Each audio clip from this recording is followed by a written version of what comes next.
Uvaženi gledalci, dobar dan. Pratite intervju dana. U Crnoj Gori sve vrste goriva značajno su skočile. Razlog su ratna dešavanja na Bliskom istoku i postavlja se pitanje šta ako rat potraje. Šta ako goriva i ponestane, koje će biti cijene za nedelju ili dvije. Dosta je pitanja i mnogi žele preciznije odgovore na njih. Zato nam je u goste došao ekonomski analitičar Davor Dokić. Davore, dobar dan i hvala što govorite za Euronews. Dobar dan i vama i hvala na pozivu. Evo, prije svega vidjeli smo dakle cijene svih vrsta goriva su poskupile. Je li očekivano ovoliko poskupljenje?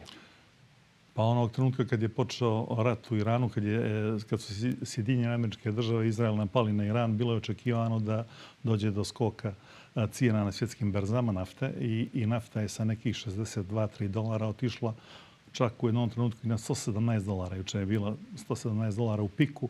Danas se srećom vratila na nekih $90-91, tako da je to jedna dobra vijest.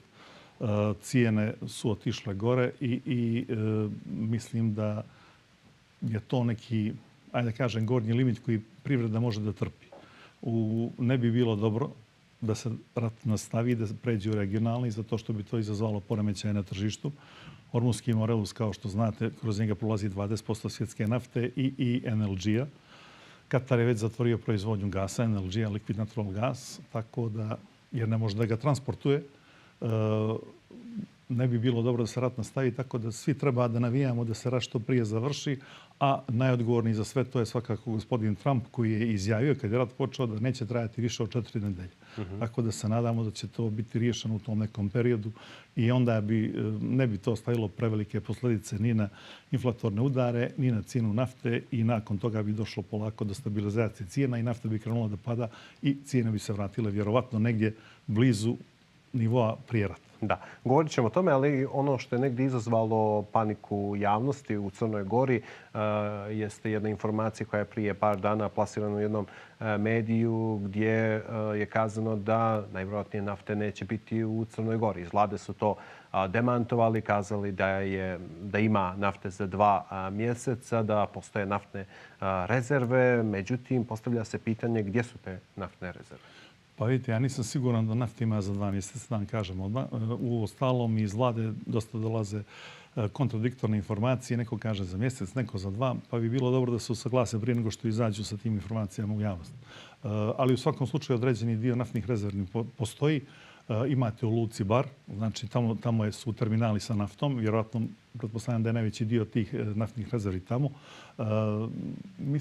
Mislim da savremeni svijet ne može da funkcioniše bez nafte i da do toga neće doći. Tako da su to više neke priče tabloidne koje se plasiraju iz ko zna kojih razloga. Vjerovatno će snabdijevanje biti uredno, a što se tiče cijena, ako se rat završi, mi bi u narednom periodu već do ljeta vratili se na neki nivo cijena prije rata. Evo i da se rat nastavi, a postoje dakle naftne rezerve, kao što kažu iz vlade Crne Gore, one su kupljene po povoljnim cijenama kada je bila situacija normalna i onda se postavlja pitanje da li je opravdano da nafta bude, da kažemo, cijena bude visočija. Pa opravdano je zato što imate strašno, bukvalno je nafta poskupila za preko 60% na svjetskim berzama. Znači opravdano je da cijene idu gore, jer i te naftne rezerve ako se potroše opet se moraju nadopuniti po većim cijenama. Znači što se tiče toga imate formule za obračun cijene energenata, eurodizela, benzina i tako da tu nema tu skrivenih tajni. To je jednostavno formula, ona se računa tako kako se računa. Jedino što bih se složio s ovim ljudima koji se bave znači veleprodajom naftnih derivata, da se te cijene ne usklađuju dvonedeljno, nego da se to skrati bar na nedeljni nivo, jer ipak je suviše dugačak period 2 nedelje da se ne vrši usklađivanje cijena. Tako mislim da bi to trebalo i zbog njih i zbog svih da budemo u tom lancu korektni od početka do kraja. Dobro, eto, da, to su poručili iz naftnih kompanija, iz udruženja, ali također su poručili da mora se reagovati i apelovali su na vladu da u nekom hitnom periodu donesu određene mjeru, način obračuna cijena, što ste vi sada pomenuli, i umanjenja akciza. Šta može vlada učiniti po tom pitanju? Pa jeste, naš budžet je i ovako baš na granici, ono što se kaže. Jednostavno, budžetski deficit nam je veći od dozvoljenog, ono koji propisuje ekonomija. 3% je budžetski deficit, dozvoljeni naš je veći. Ako bi se odrekli akciza, to bi povećalo budžetski deficit, jer kao što znate, akcize učestvuju u budžetu sa 23%. Znači, pune budžet 23% akcize. Istina, nisu to samo akcize na naftu, to su akcize i na alkohol, i na cigarete, i na kafu, i na sokove i tako dalje, ali nafta je gro tih akciza. Tako da odreći se dijela akciza znači odreći se dijela prihoda. Automatski, kad se odreknete dijela prihoda, imaćete veliki budžetski deficit, morate se dodatno zaduživati, a to vam povećava javni dug i ruši kreditni rating. To je sve jedno sa drugim povezano. Međutim, ako se rat, ne daj Bože, nastavi i pređe na neki drugi nivo, znači i stvarno dođe do drastične korekcije cijena na gore, znači ako poskupi gorivo strašno, pozdravio bih odluku da vlada se odrekne dijela akciza u korist građana i u korist prirode, pa i po cijenu zaduživanja, znači dodatnog koji bi u tom slučaju bilo opravdano. Evo, dakle, vidimo koliko zapravo ratna dešavanja negdje i daleko se prelivaju na cijeli svijet, naravno i na Crnu Goru. I vidimo, dakle, koliko je važno pitanje tih rezervi, generalno, ne samo naftnih, nego i ostalih rezervi. I evo da kažemo to, da li bi morali u narodnom periodu da imamo mnogo više naftnih rezervi, negdje naravno postoji ta inicijativa vlade da se kroz tendere i nabavi još više goriva. Vidite, da bi mogli da razgovaramo uopšte o tome, trebalo bi napraviti nove kapacitete. Znači, morali bi da proširimo kapacitete, jer tu naftu negdje moramo da skladištimo. U slučaju da sve to, vi znate kako to kod nas ide, ne ide to baš kao podmazano, ono što se kaže, nego tu uvijek ima dosta teškoća, počev od lokacija, dobijanja dozvola građevinskih, izvođenja radova, tendera i tako dalje, pa se onda neko žali, pa tender padne, pa se ponovi. To je sve proces koji je jako spor i tako da kažem, netransparentan. Onda je u slučaju čak da se sve to završi, to zahtijeva i određena novčana sredstva. Naravno, u slučaju da se sve to završi, uvijek se postavlja pitanje opet da li je to dovoljno. Znači, ne možete vi obezbiljiti nešto za čitav život. Naravno da treba određeni dio da postoji i robnih rezervi, i naftnih rezervi, i svega toga. Moramo imati neke, da kažem, za bar kritičan onaj period, neku rezervu.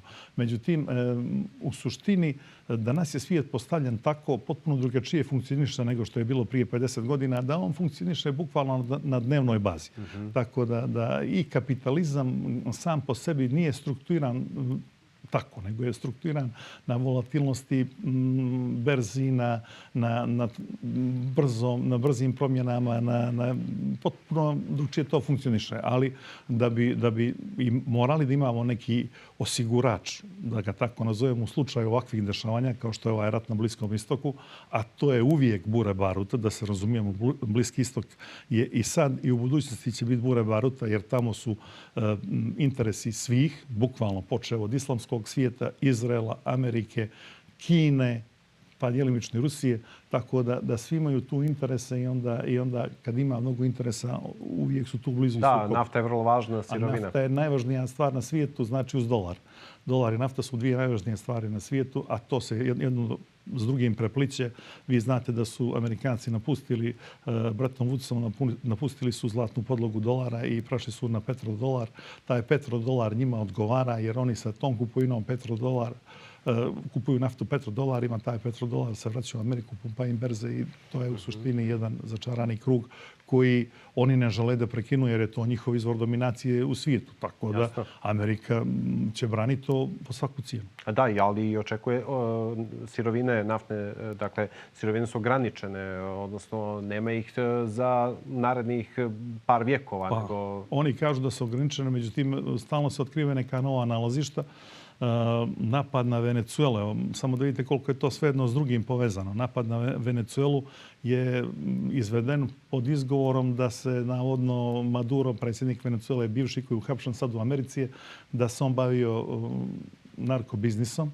Međutim, iza toga stoji u suštini nalazište nafte, najveće svjetsko nalazište nafte u Venecueli. I Amerikanci su stavili šapu na Venecuelu, bukvalno sa tim i sa Iranom. To je nekih 16% uvoza kineskog nafte. Znači, oni dovode Kinu u nezgodan položaj. Njima je suštinski Kina neprijatelj, zato što Trump je pokušao kroz carine i kroz određene vrste zaštitnih mjera za domaće proizvodnju da Kineze potisne u drugi plan. Međutim, kineske proizvodne snage su toliko narasle da čak ni te mjere ne mogu da im naude. I onda jedino što može da im, tako da kažem, smeta u toj njihovoj ekspanziji je nafta. I Amerikanci pokušavaju, to je, vjerujte, to je bukvalno jedna ekonomska utakmica sa elementima vojnog i svega ostalog što uz to već ide. Ali u suštini je ekonomija. Svakako da se vratimo i na građane Crne Gore i na poskupljenje naftnih derivata. Očekuje li se brzi rast cijena ostalih, da kažem, ostale robe, prije svega namirnica, pa zatim i stanova i tako dalje? Pa mislim da u ovom prvom naletu neće. U ovom prvom naletu neće zato što svi imaju toliko prostora da i tekako vode računa, jer svako povećanje cijena bi iće čak možda i malo na uštrb sopstvenog profita. Ste vi pomenuli, jer nisu građani Crne Gore u ovom trenutku spremni da to finansijski izdrže. I zbog toga se gleda, vaga se i čeka se. Mislim da jučerašnja promjena cijena, odnosno od danas koja važi 16 centi po litru, jer eurodizel je ključ. Benzin je manje više, to je za građanstvo, a eurodizel je transport. On je ključ svega.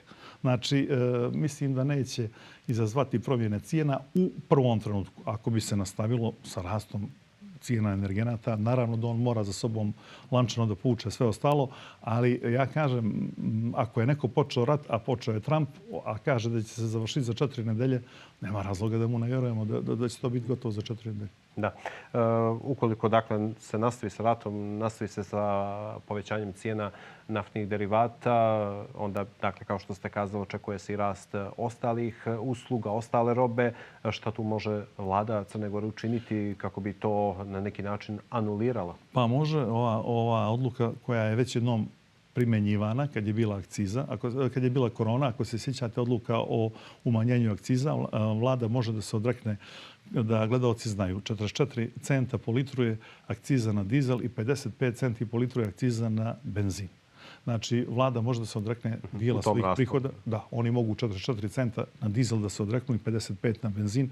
Oni teško da će se odreći kompletne akcize, da se razumijemo, jer to im onda stvara ogromni budžetski deficit, ali ako nastavi se rast cijena, da li će se odreći pola akcize, sad ja ne bih da gatam, vjerovatno će vlada izračunati sve to, izanalizirati. Dobro, i tu je bilo par akcija vlade u smislu, da kažemo, ograničavanja i marži kada su u pitanju namirnice od osnovne namirnice. Tržišna ekonomija može da istrpi ograničavanje marži u kratkom vremenskom periodu. Onog trenutka kad država postane regulator, onda tržišna ekonomija ide u drugi plan i vraćamo se na socijalističko samoupravljanje i društvenu svojinu. Da je to bilo efikasno, mi se toga ne bi odrekli. Znači, pokazalo se kao neefikasno i onda smo prešli na kapitalizam i izjednačili sve oblike svine. Tako da, djelimično i kratkoročno može da se reaguje, ali dugoročno tržišna ekonomija to ne trpi. Znači, to su više efekti ovako populistički, ne daje to neke prevelike rezultate, ali ako bude trebalo, može i to u jednom kratkom periodu da se desi, ali suština je da mi navijamo da se na Bliskom istoku uspostavi mir. Onog trenutka kad se uspostavi mir, tržišni mehanizmi će počnu da reaguju i nafta će da se vrati na otprilike sad plus minus $5 po barelu, ali vratit će se na cijene koje su bile prije početka sukoba. Gospodin Dokiću, hvala vam puno što ste govorili u intervju dana. Hvala i vama na pozivu. Uvaženi gledalci, bio je to ekonomski analitičar Davor Dokić. Dakle, evo, dali smo analizu vezano za povećanje cijena naftnih derivata u Crnoj Gori, kako će to uticati na budžet građana u narednom periodu. Toliko u ovom izdanju intervjua dana. Veliki pozdrav.